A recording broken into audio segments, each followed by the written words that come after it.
Good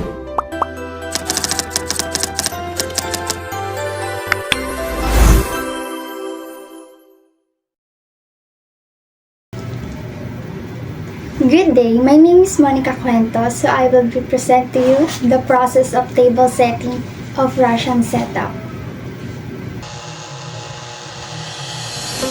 Dinner plate. Dinner plate are used exclusively to serve large meal of the day. They are used to help the main course meal. Fish plate. Serve the obvious fish recipes and seafood in the fish-shaped plate. Salad plate. Salad plate serve a salad mixture on a bed of lettuce. Serve as main dish, especially in restaurants.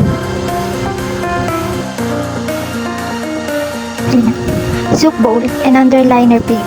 Ceramic soup plate with fine texture lines on the surface that can be used for small serves of snack with soup.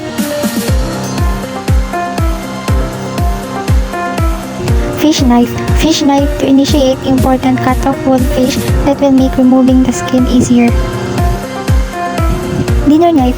Dinner knife. It is used at all meals, both formal and informal, to cut food or push food around the plate.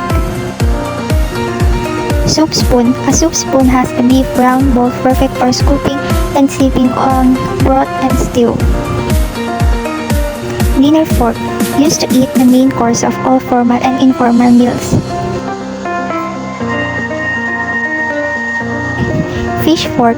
The fork really proves its worth when removing the skin from a fish fillet.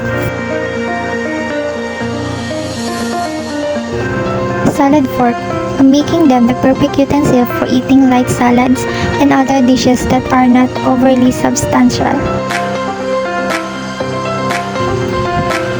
Coffee teacup. It is usually used for drinking tea. It is also used for drinking coffee or some other hot drink.